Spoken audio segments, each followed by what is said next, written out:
അത്തരം തരംതാണ കേസുകളുടെ വക്കാലത്തെടുക്കുന്നതേ എനിക്കിഷ്ടമല്ല. നീ ഇനി വക്കീൽ കോട്ടിടുന്നുമില്ല, വക്കാലത്തെടുക്കുന്നുമില്ല. അമ്മേ, ഞാൻ നിയമം പഠിച്ചത് അത് ജീവിതത്തിൽ പ്രാവർത്തിയാക്കാനാ. അമ്മ അതിന് തടസ്സം നിൽക്കരുത്. നാവിക്ക് ചവിട്ടുകൊണ്ട് ശിവദാസൻ സ്പോട്ടിൽ തന്നെ ചാവും. അതോടെ കുഞ്ഞോൾക്ക് അല്പം മനസ്സമാധാനത്തിനുള്ള വകുപ്പാവും. എന്താ അതുപോലെ?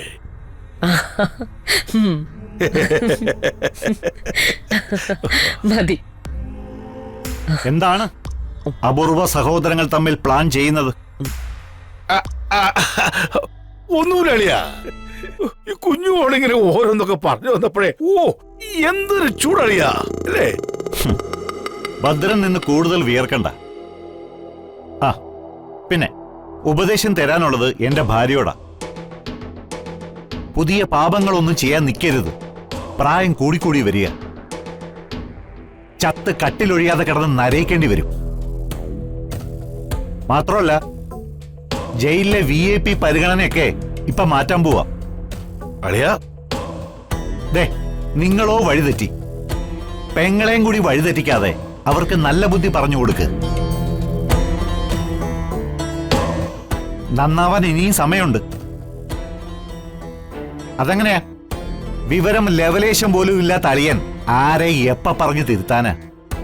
ദേ ആദ്യം സ്വയം നന്നാവാൻ നോക്ക്.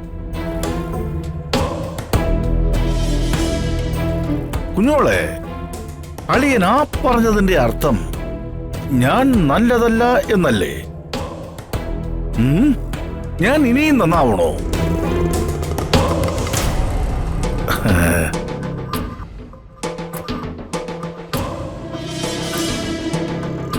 ഒരിക്കൽ നമ്മൾ മാറ്റിവെച്ച കബഡി മത്സരം അതേ ടീമിനെ വെച്ച് വീണ്ടും ആരംഭിക്കാൻ പോവുകയാണ്.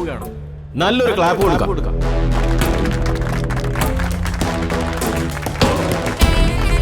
ഇത്തവണ അവസരം മിസ്സാക്കരുത്, തീർത്തേക്കണം. വാശിയേറിയ കബഡി മത്സരം ആരംഭിക്കാൻ പോവുകയാണ്.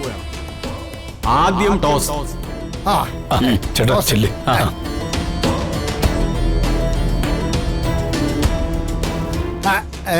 അത് നിന്റെ പള്ളിക്കുടത്തിൽ ചെന്ന് പറഞ്ഞാ മതി.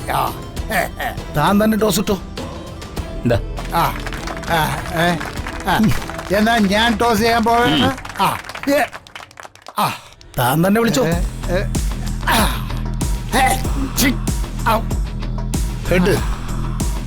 ഹെഡാണേ. ഇതാ സാർ. സാർ, ടീം എയ്ക്കാണ് ടോസ്. ടോസ് കിട്ടിയിരിക്കുന്നത് ടീം എയ്ക്കാണ്.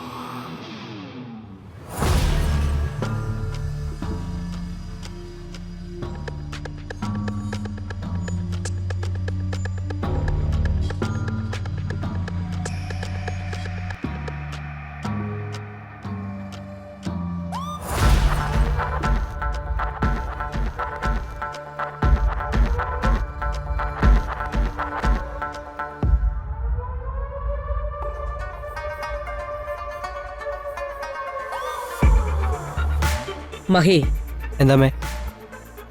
എന്റെ മകൻ എന്തോ വലിയ ആലോചനയിലായിരുന്നു എന്ന് തോന്നുന്നല്ലോ. അതമ്മേ, ഞാൻ പഴയ വകുപ്പുകളും ചട്ടങ്ങളും ഒക്കെ ഓർത്തെടുക്കുകയായിരിക്കും അല്ലേ? നീ എന്തോ പഴയ വക്കീൽ കോട്ടെടുത്ത് അണിഞ്ഞെന്നോ കോടതിയിൽ പോയെന്നോ വാദിച്ചെന്നോ ഒക്കെ കേട്ടു. അമ്മേ, ഞാൻ പഴയതൊക്കെ ഓർമ്മയുണ്ടോന്ന് നോക്കിയതായിരിക്കും അല്ലേ? എനിക്കത് മനസ്സിലായി. ഇനി അതല്ല, ഒരു കൗതുകത്തിന് അങ്ങനെ ചെയ്തു പോയതാണെങ്കിലും സാരമില്ല. നിനക്ക് LLM പഠിക്കണോ?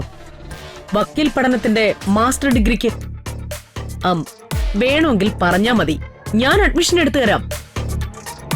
ഇനി അതല്ല, നമ്മുടെ കമ്പനിയുടെ ലീഗൽ അഡ്വൈസറായി പോണോന്നുണ്ടെങ്കിലും അത് എന്നോട് പറഞ്ഞാ മതി. ഞാൻ അല്ലാതെ നക്കാപ്പിച്ച ഫീസിന് വേണ്ടി ഈ ചൂട് സമയത്ത് കറുത്ത കോട്ടും വലിച്ചു കയറ്റി നീ കോടതി വരാന്തകളിൽ അലയാനൊന്നും നിക്കണ്ട. മനസ്സിലായോ? ഇതൊരു മഹത്തായ പ്രൊഫഷനാ. നീതിയും സത്യം സംരക്ഷിക്കാൻ നിൽക്കുന്നവരാ വക്കീലന്മാര്. വേണ്ട. നീ ആ വക്കീൽ പണിക്ക് ഇനി പോകണ്ട.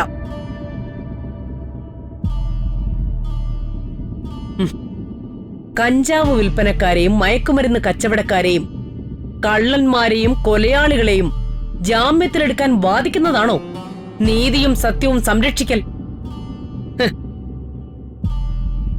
രമാദേവിയുടെ മകൻ അത്തരം തരംതാണ കേസുകളുടെ വക്കാലത്തെടുക്കുന്നതേ എനിക്കിഷ്ടമല്ല. നീ ഇനി വക്കീൽ കോട്ടിടുന്നുമില്ല, വക്കാലത്തെടുക്കുന്നുമില്ല. അമ്മേ, ഞാൻ നിയമം പഠിച്ചത് അത് ജീവിതത്തിൽ പ്രാവർത്തിയാക്കാനാ. അമ്മ അതിന് തടസ്സം നിൽക്കരുത് പ്ലീസ്. നിന്നെ ഞാൻ LLBക്ക് പഠിപ്പിച്ചത് രമാദേവിയുടെ മകൻ LLB വരെ പഠിച്ചവനാണെന്ന് മറ്റുള്ളവരെ ബോധ്യപ്പെടുത്താനാ. പെറ്റിക്കേസും തേടി നാട് നീളെ തെണ്ടാനല്ല.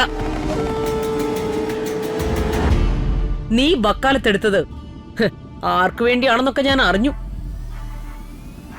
കൊട്ടാരത്തിലെ തമ്പുരാട്ടിയെയും തമ്പുരാനെയും ചതിച്ചു കൊന്ന കൊടും ക്രിമിനലിനു വേണ്ടി. ആ ശിവദാസൻ നിന്റെ ആരാ?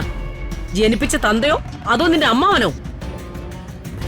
ഒരു നോട്ടോറിയസ് ക്രിമിനലിനു വേണ്ടി രമാദേവിയുടെ മകൻ കോർട്ടിട്ടിറങ്ങണ്ട. കോടതി പ്രതിയെന്ന് വിധിക്കുന്നത് വരെ ആരും കുറ്റവാളികളല്ല. കുറ്റവാളികളെന്ന് സംശയിക്കുന്നതിന് മാത്രം. ഓഹോ, നീ എന്നോടും വാദിക്കാൻ തുടങ്ങിയോ?